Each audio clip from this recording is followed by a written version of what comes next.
Hi everyone, let's talk about a couple of updates that have happened with Google Meet.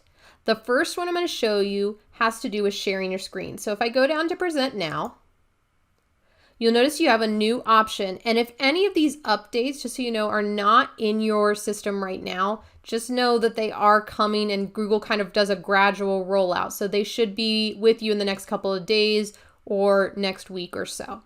So the first one, like I said, under presenting, you have this option of, you've always had presenting your screen and window, but now you have the option to present a single tab. So if I click on that, it's going to give me a list of all the tabs I have open in Chrome and ask me to select which one I want to share. This is really not only meant for, but is great for sharing audio or video, things that are on your screen that you want students to be able to hear. In the past, if you share your screen or a window, they can't hear any system audio that you have. So from a video or anything else that you wanted to share.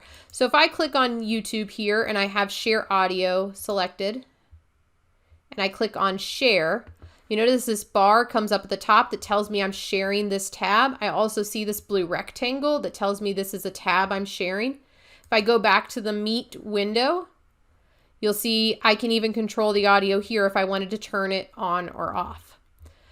So if I'm in this tab, all I have to do is press play and my students will start hearing and seeing this video on their screen. I can stop my sharing from here, but if I wanted to switch to a new tab, and for some reason I wanted to share this tab with my students instead, it's just as easy as clicking and the sharing switches right over. So that's super easy, and I almost think that this might be my go-to for sharing in the future instead of just going with the full screen, which is what I normally choose because switching tabs is so easy.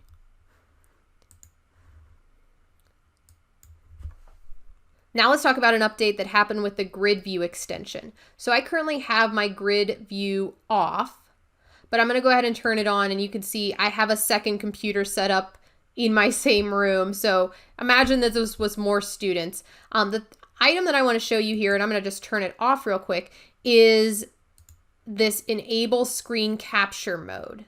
So I just turned my grid view off. Let me turn it back on. What enable screen capture mode does is it locks the videos in place, but it also removes students' names. So right now you see it says middle school 8.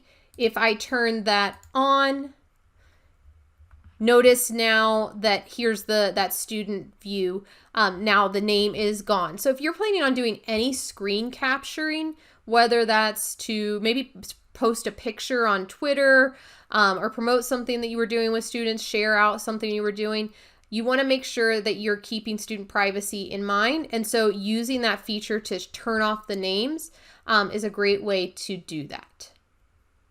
The last quick update to show you is just another easy way to start your Google Meet meetings. And that is that it has been integrated in through Gmail.